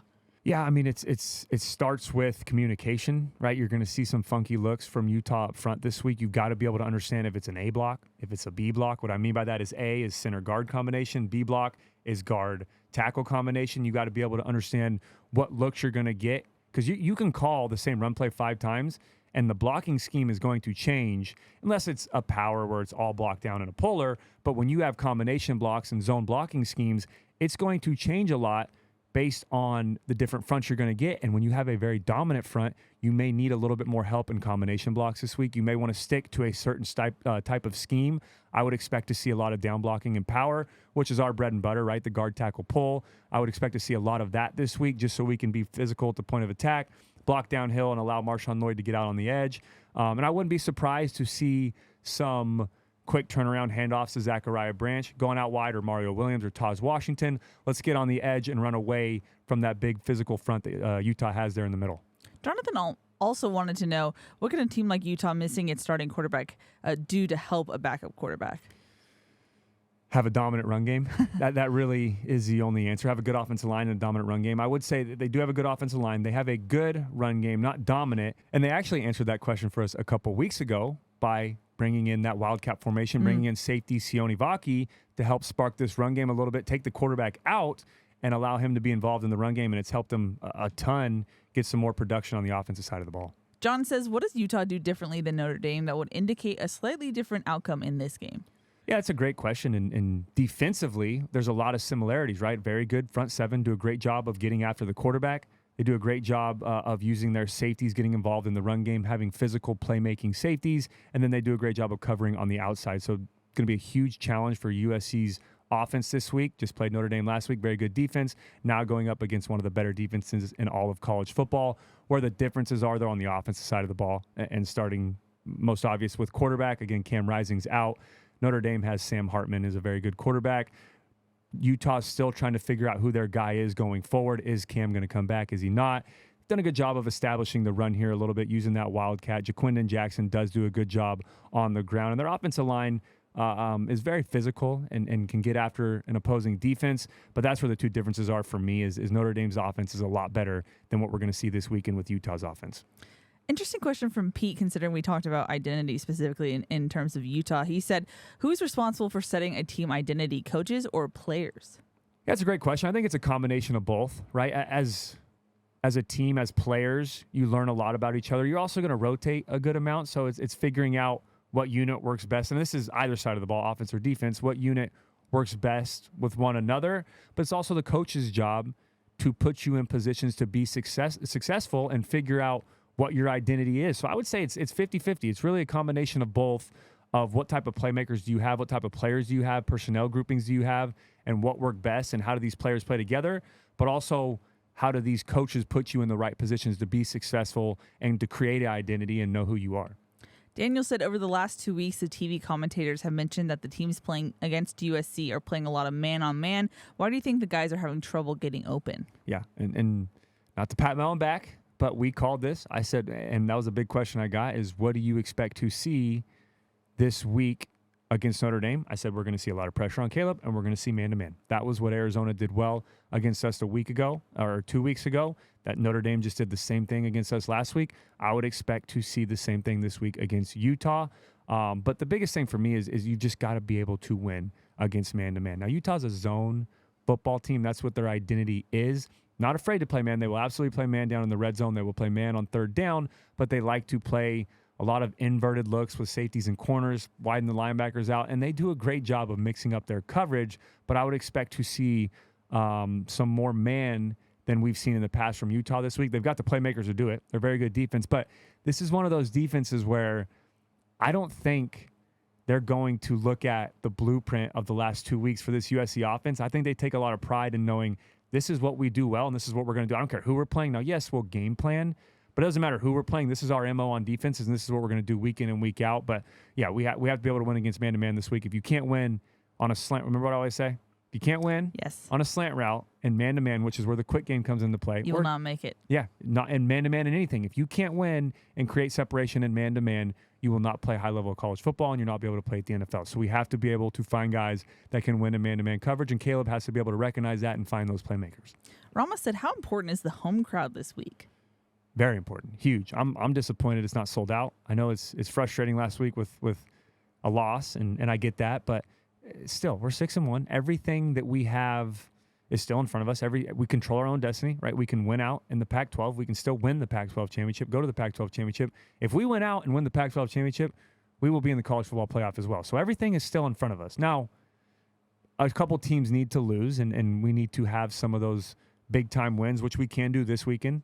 Then we get a chance against Washington and Oregon and UCLA. Those will be big-time wins on your schedule that will absolutely play a factor in the CFP rankings. But overall, I mean, we just need to go out there and dominate and take advantage of that home crowd, being back in front of our home stadium, get that energy going again. I wish it was sold out. I know our listeners aren't, because in a couple minutes, 2 or 4 of them are going to get to go to the game. But let's continue to pack the Coliseum and let's show pride in our football team and show them that we support them. And hey, one loss doesn't define this season. We still have a chance to do everything we want to do. I'm combining these two questions. First one is from Kevin, who said, do you think maybe our expectations were too high too quick? And Trojan fan Derek said, why do the Trojan fans want to start a dumpster fire every freaking time we have a loss? I'm glad these questions are asked, and we didn't really talk about it at the beginning of the episode. And this is where I mentioned being transparent. I'm going to be transparent here. I'm going to be honest. I do think last year we were ahead of schedule with the Lincoln Riley era. And what I mean by that is, and you know, the team's not going to say this. Lincoln Riley's not going to say this, and rightfully so. But he took a 4-8 football team. Yes, the transfer portal is a thing. Yes, we've got some new players, but he took a 4-8 football team and turned them into an 11-1 football team, right? And then obviously lost the last 2 games, finished 11-3, but we won 11 games after only winning 4 the week before. That, myself included, you included, all of us, I don't want to say spoiled, but it did. It spoiled us a little bit to where we felt USC football is back. And we blocked out 2021 and ignored it and didn't realize that there were still issues and thought, we won 11 games. We're so close. We're right there. This should be the year that this is it, right? This is the expectations now, where we won 11 last year. Why not win 12 or 13 or 14 this year and win a national championship?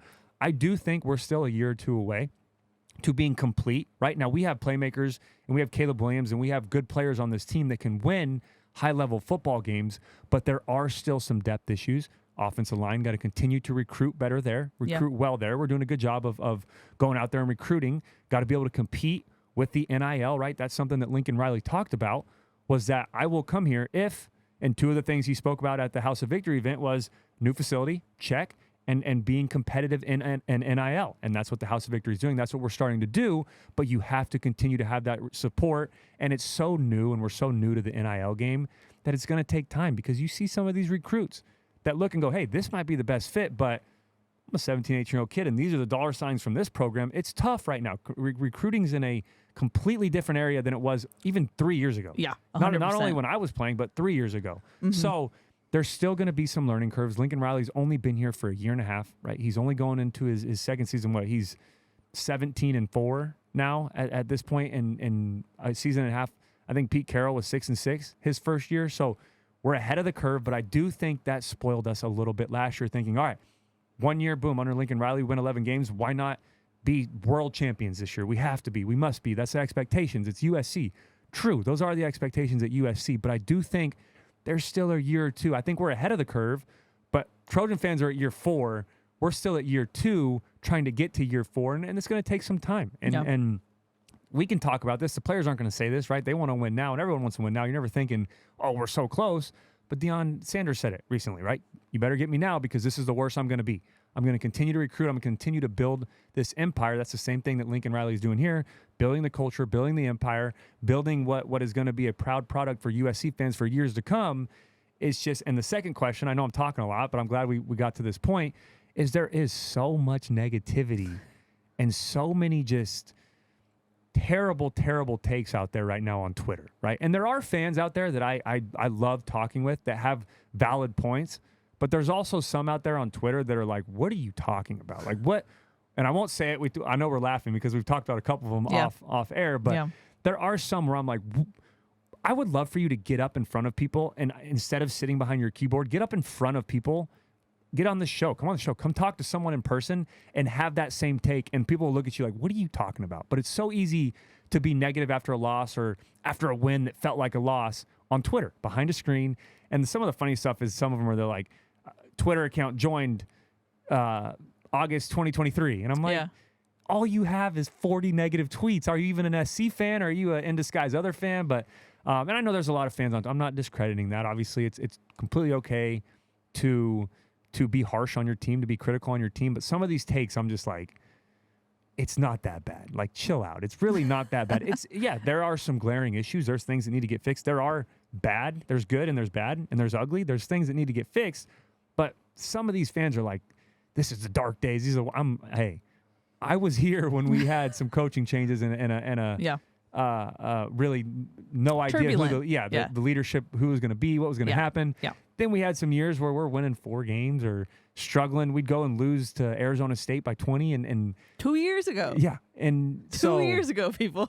it's okay. No, but I don't want to I don't want to be the person that's always saying, hey, everything's fine, everything's great, everything's fine. I'm not that. I do understand that. I was frustrated there tonight. I watched the film back. I was still frustrated, especially with the offense, being an offensive guy. Hey, we've got to be better in some areas, and we have to, but we're still, I think last year winning 11 games made us feel like we were a lot farther ahead than we really are, but the coach is never going to say that. The team's never going to say that. They have to win football games week in and week out, and all they're worried about is the product they're putting on the field. And that's why we get to talk about that and say, hey, Lincoln Riley is don't focus so much right now on this season or these last 2 seasons. Think about the future, what they're building here, and what could be and what's going to be here at USC in the future under Lincoln Riley. And my 2 cents on that is just the fact that, yes, the transfer portal is such a huge asset and is the reason why, part of the reason why Lincoln Riley was able to have so much success in year 1, but you cannot outpace or outperform years and years of bad recruiting cycles. Yeah. Lincoln Riley is still working with years and years of bad recruiting cycles that were not his. And there's only so much you can do. There's only so much you can take out of the portal. It's just, that's the whole schedule thing. Yeah. I think, if you want to have really like dumpster fire, burn it all down criticisms, you can't, in my opinion, you can't do that until there is at least 4 years of recruiting under a head coach's belt. Just because especially in this circumstance where we knew under Clay Helton, the recruiting really suffered. So it's not like there are talent, 5-star talent at every corner at Lincoln Riley's disposal right now. It's still a process there. But even then, like, and before I move on, but going to that point, I agree fully. And guys want to go to places where you're winning, right? And you have to win. We weren't a winning program a couple years ago. Now we're starting to become a winning program, and everyone's like, all right, have a top five recruiting class right now. No, you've got to continue to build that up. It's going to take time to establish that, and players are going to be like, hey, I want to go play there because we're winning football games, right? And we're slowly doing that. And we've got some good players, but it's no more. Recruiting is not about how good of a recruiter you are as a coach, but it's not, hey, you're relatable. My son wants to come play for you. You're awesome. I love talking to you. Thanks for coming to sit in my living room. It's, what can you do for me money-wise? What opportunities will I have in NIL deals money-wise, right? And even that's not the answer sometimes. Texas A&M for years has had 5-star after 5-star after 5-star. They still have not seen the product on the field yet, right? And they're still trying to figure that out. So it's not like there's one fix-all, save-it-all moment. It's a combination of all these things and building that up over time. And in my opinion, I fully believe Lincoln Riley is doing that. And again, you've got to realize where we started when he first got here to where we are now, 17-4, doing a great job building this football program really from the ground up, doing a great job of transfer portal players, using players that are here, figuring out ways to win with maybe not a program that was ready to win yet, or we didn't expect to win so many games right away. So again, I love Lincoln Riley. I think he is an amazing head coach. And I know people are you see on Twitter all the time, oh, say this, say that, all these different fans wanting to be negative, and, oh, man, he reminds me of this, and reminds me of that, or he's on this and that. No, just stop, because you be careful now, because if you want to keep talking like that and run some of this, because there's been stories where coaches get ran out of town because the expectations are here. When they're not getting there yet, they will, but I wish Twitter, can you imagine if Twitter was available when Pete Carroll went 6-6 the first year? You know how many cold takes there'd be of like, get rid of him, 6 games, he's done. Oh, yeah, by the way, he's going to build one of the best freaking dynasties in all of college football in the history of ever, right? So it's okay. It's easy to overreact. But I'm saying be careful, appreciate who we have, and just know that we have a great head coach, and there's a reason that he went from 4 games to 11 games. Are there areas that he needs to get better? Sure, he'll tell you that. No one's perfect. There's no head coach in the world that's perfect. There's teams that struggle year in and year out. But at the end of the day, just you've got to look and see the future a little bit and see what's being built here instead of worrying about exactly right now in this moment, and understand the culture in place and what we can get to, and not be too hyper-focused on these like this season right now. And that's my 2 cents. Take it with what you will. I know there's going to be fans who are like, yeah, shut up, man. You don't know what you're talking about. I want to be negative all the time. We suck. We're terrible. Like, say that. I don't care. Whatever. Say whatever you want to say. I'm open to that. That's what makes this so great, is you can have different opinions. But that's my 2 cents. I played here. I love USC football. Obviously I'm a little biased, but I fully believe that Lincoln Riley is the right man for the job, and he's going to do great things here at USC, and there's a lot of success in the future for this program. Already, I have a couple more questions, Cody. Okay. I know. I said I was going to be quick today on the questions too. It's okay. You had some things on your chest. Well, I wanted to say that earlier too, but I just It's hard. There was really no time to bring it up. I know. But it's also just like it's almost like we're having like a pull the car over, let's chat moment. Like when I used to get in trouble, the car would get pulled over. Yeah. But you know what I mean? So it makes sense though, Cody. It's a fair question though. I'm back to the questions. I appreciate that there's fans that see that and realize that like, hey, dude, quit being so negative. It's okay. You can be negative after a loss, but apply the 24-hour rule to the players and the fans as well, right? 24 hours and we're back. At the end of the day, man, we all bleed Cardinal and gold. We all love USC football for a reason because we're passionate about it, whether we're frustrated or we're excited, whatever it may be. But you can't go into each week being like, we're terrible, because we're not. We're not. You've got to go into each week supporting the team and expecting to win. Okay, last couple questions from me. Ace said, question for Keely. What was the mood back on the plane after the Notre Dame game? It was quiet. It's always very quiet, but it's usually quiet during like really late games as well. But it was quiet. It's definitely a somber mood, as it would be, as expected. And then LG said, how's the team spirit this week? Jalen Smith said on Tuesday that he sees like an anger in his peers' eyes. Wake up call. Yeah, he said they're motivated, and I was like, well, you don't need extra motivation for Utah. And he was like, yeah, no, we're ready to go. Yeah, So I mean, sometimes the best motivation for a team is good old-fashioned butt whooping, right? Get your butt whooped, go out there and get outperformed and get embarrassed on national television, and you look like that and watch the tape and think, hey, I don't want that to happen again. I'm not going to let that happen again. And like you said, there's no needed extra motivation for Utah this week, but I don't think it mattered who we were playing. It just happened to be a game against Utah team we lost to last year, but it didn't matter who we were playing this week. This team was going to come out ready to go. And I will say to the first question, it is never fun, especially when it's across country. yes, Even that late, but after losing a game flying back across country, I'll never forget, I brought it before, the Boston College game, losing that game at night. Oh gosh. And then having to fly back across 4-hour flight, 5-hour flight, whatever it was, back to Los Angeles after a loss. It was just, how fast can I fall asleep on this plane? That's what it was a race to see how fast you could fall asleep. Yeah, we landed at 2:30, but for some reason I was wired. Well, it was 5:30. No, I could. That's another thing too, and that wasn't a question. Any time after away games, we could get back. Didn't matter what time. I wasn't sleeping until the next day. Okay. The next day. That was literally me. And everyone time. knows I delayed the podcast. Part of the reason why is because I stayed up till 6 a.m. Every time. Sunday morning. I couldn't fall asleep. Which was 9 a.m. for you too, if we're counting Notre Dame time. I worked the whole day. Yeah. Like, I don't know what my body was Keely, up to. I play a full football game on a away game, because you have so much adrenaline. Even if you're not playing, like, it's just the adrenaline. There was a lot, yeah. And you're in a crowd, like it's like a concert thing too. High. Yeah. Yeah. You're around a bunch of people. Everything's just high. It's tough to fall down from that. Even having a 5-hour, 4-hour flight back. I was the same way. It didn't matter if we were playing a close game like Arizona and flying back on a short flight, or if we were flying across the country. We'd get back, and every time we get back from away games, I'm up till minimum 7, 8 a.m. Because I would sleep literally the next day, go in and do like my recovery, and then try to sleep all night. And wild. It was a terrible sleep schedule. I wouldn't advise that for anybody, but there's something about it. I agree. Final question comes from Troy, who said, where can fans send a photo to get signed? Thank you. Oh. Send it to Heritage Hall. Yeah, I Heritage guess. Hall. And address it to the Victory Pod, Keely, I guess. Yeah. Yeah. Thank you.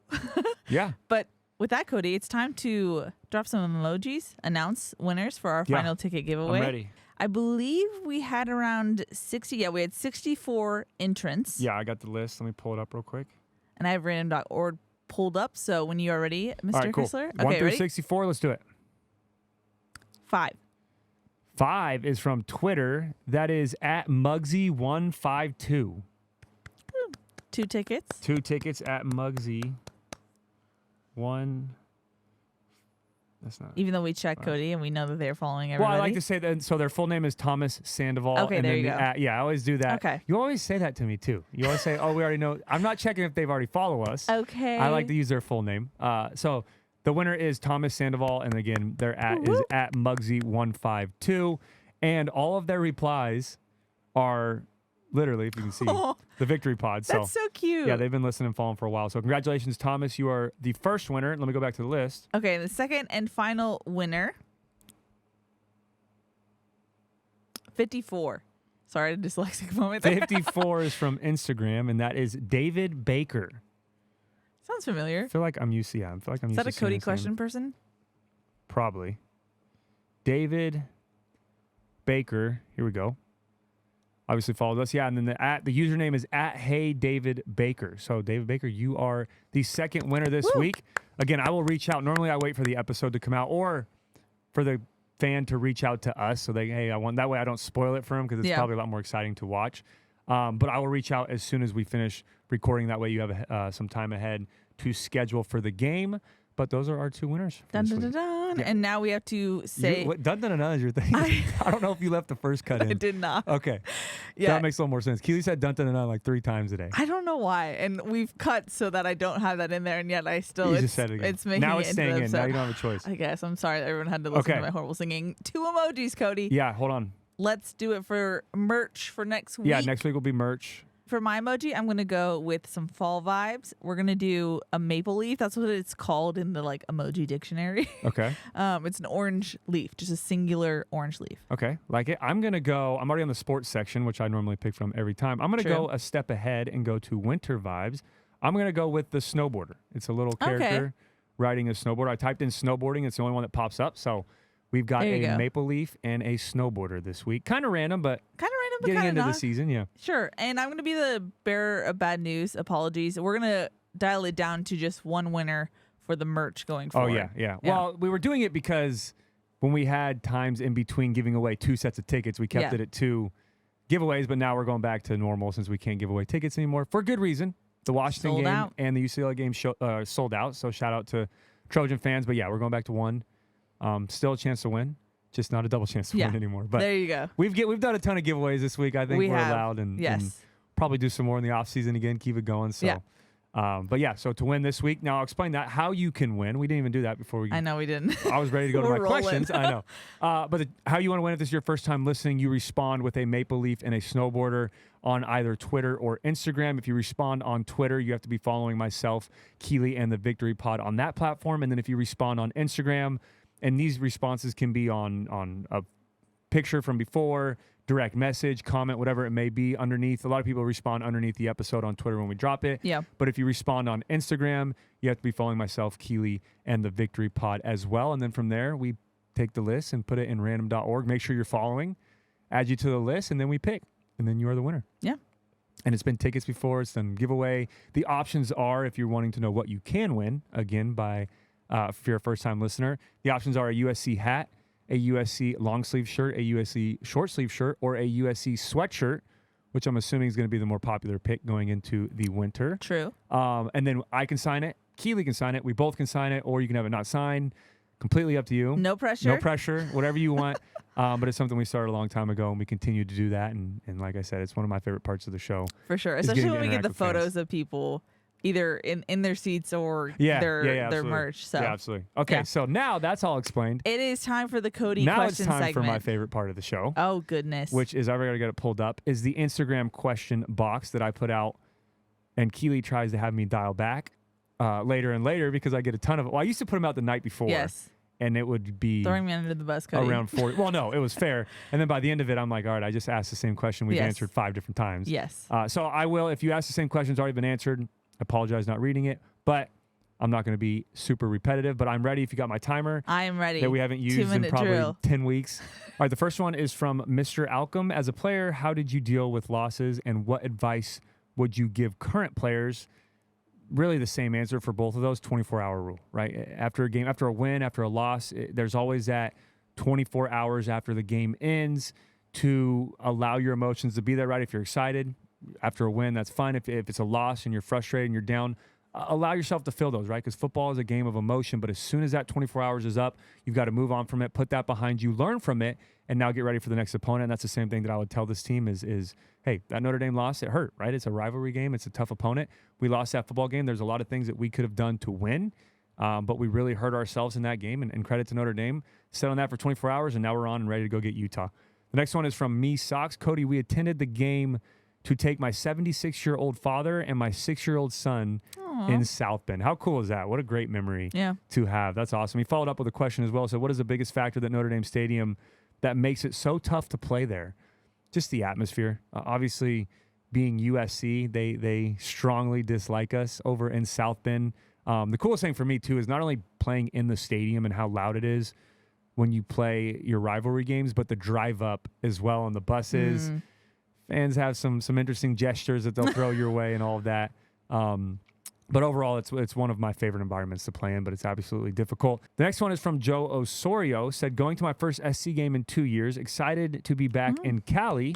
We'll try to be early to say hi on the Trojan Tailgate Show. Oh. Right on. Yeah, absolutely. Harass Cody. I only have, no, you're on it too. What are you talking about? I'm farther away. No, Joe's been an awesome listener. I've recognized that name, obviously. He's asked a ton of questions over the last 2 years. So looking forward to that. Joe, if you find us, I'm only doing one segment on Saturday, the offense and game plan, and Keely will do two.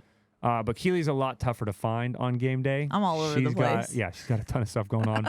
I will be hanging out in the end zone area, though, too. So, Joe, if you see us, come say what's up. We'd love to say hi. The next one is from the real Samurai Jack. From a QB's perspective, could you see where Caleb went wrong or what he was seeing on his 3 INTs? Kind of like what we talked about earlier, right? Not setting his feet. And that's something he does a great job of improvising, running around. But you've got to be able to set your feet in the pocket. That can lead to accuracy issues. It's tough to do that, though, when you do have pressure in your face. And it's also him just trying to be a little bit more of Superman in areas where he could have just thrown the football away and protected the football. And I'm sure he would say the same thing. But just trying to do too much and trying to come back and putting it all on your shoulders. It's okay to throw the football away, protect the football, and allow your offensive line, allow your receivers to play as a unit and get back in the football game. The next one is from Nevin Campos. On a scale of 1 to 10, how much faith do you guys have in this team in terms of winning out? The bias side of me says 10, but taken away from that, being an analyst, being a broadcasting side, saw improvement from the defense, which was great to see, especially with these offenses we're about to play. Offense needs to get back on track. Not worried about that, though. I feel like we will, and we have the right players and the right coach to do that. I'm going to go 8. 8 or 9. I'm going to go 8. I'm going to go 8 with winning out only because it is a tough schedule. You have to be honest and call it what it is, and Washington and Oregon look very good. Both teams, respectively, look very good the other day when they played each other. And so I'm going 8. I don't know if you want to answer that. You're avoiding. You're fine. I'm just bad when it comes to scales. To number guesses. Yeah. All right, I'm going 8 with that one. I say 8 is my confidence level on us winning out. The next one is from Jay Golgwin 14. Will the offensive line show up on Saturday? Yes, I think they will. I think, and like I said, keys of the game. Huge game for the offensive line to bounce back, but what better game to do it in going against one of the best front sevens in all of college football to show that you can bounce back and be dominant. The next one is from Raul Sanchez 323. Is it personal for Caleb Williams? Yeah, this week is definitely personal. When you're a quarterback and you throw 3 interceptions, especially when it's uncharacteristic of you to do so, that next week is personal. Again, don't want to put too much pressure on his shoulders, but I guarantee you it's personal this week for Caleb. The next one is from Shut Up Stormy. Should Zach Branch be used more in the backfield? I think so. I love that play where we had him in the backfield and gave him a simple handoff, treated it like a punt return or a kick return, allowed it to spread the defense out and to let him get going. I'm with that, though. Let's find ways to get number one, the football. The next one's from USC Trojan 88. Why is one bad game taking Caleb out of the Heisman talk? You can't focus on all that. The list is going to change week to week. There's going to be game. It's like last year against Oregon State, right? And played well. Then the Oregon State game, he has no chance. Then we play Washington State, struggles a little bit. He has no chance. Then he has those 2 games later on against UCLA and Notre Dame, right back in it. And then, by the way, he's going to win. And he goes on to win the Heisman Trophy. So a lot of great games to still be able to do that. There's going to be a lot of eyes on this game this weekend, a lot of eyes on Washington, a lot of eyes on Oregon, and then the final game of the year against UCLA. So a lot of chances to get back in that talk, but it's too early to really focus on that. The next one is from Mike Lowry 9. Will the offense look better this week? Yes. Short answer, yes. I think they will. And obviously we talked about the areas where they need to. That starts up front with the offensive line, and it starts with Caleb Williams protecting the football and getting back in a rhythm. And it also goes hand in hand with receivers getting open. We've got to play 11-man football on the offensive side, play as a unit and get back in a rhythm. And I'd love for us to go up tempo this week and really keep Utah's defense on their heels. And then the last one for me is from Crash Lit. Where does USC need to improve the most? Not the defense this week. That's kind of been the story of this podcast episode. Defense played well in South Bend. They did enough to win the football game. Obviously, you can't look at the scoreboard or the points because a big part of that was the turnovers, was the kickoff return. But defense played well. The big storyline this week is, and all the eyes are going to be on the offense, on Caleb Williams, on Lincoln Riley. How do they bounce back? You're playing against one of, if not the best defense in the entire country. First and third down, first and run defense, and top 5 overall in total defense. So all the eyes are going to be on Caleb Williams and this offense, and I can't wait to see how they bounce back. But with that being said, I've done enough talking for this episode. I've said a lot. It's very I don't know valuable. how much you'll keep in on the final edit, but no, you did a great job, as always. I feel like every time we get to the end, I feel like our listeners are like, dude, stop. But then I forget it's a podcast. I'm supposed to talk the entire time. Someone tweeted at us that they listen to us while they do cardio, and I was like, that sounds like my personal torture. There you go. Yeah, listening to Cody and Keely's voice while you're trying to work out. Maybe that's why they listen to it. Yeah, they're like, faster I go, this guy needs to stop talking. I'm gonna, the rage. Yeah, exactly. But with that being said, hey, got to have faith in our Trojans this week. I got full faith in this football team. I've got full faith in Lincoln Riley and his coaching staff. We've got to get after him. One game doesn't define your season. Obviously, it hurts a little more when it's a rivalry game and it's Notre Dame, but can't wait to see the guys bounce back, and what better way to do it this week against Utah. If you're going to be at the game, come down and say hi to us down in the end zone. If not, hopefully you're watching from home, but this will be a big one for the Trojans. Outside of that, let's continue. Sell out the Coliseum. Let's show up and support this Trojan football team, and everything we want is still ahead of us, right? We still have the Pac-12. We can still run the table. We can still do everything and accomplish our goals that we wanted to do. But with that being said, I am out. Fight on. Love you guys. We will see you next week. All right. Cody, you such a great wrap up. I don't need to say anything. That's going to wrap it up for this week's episode. That's Cody. I'm Keely. We'll see y'all next time.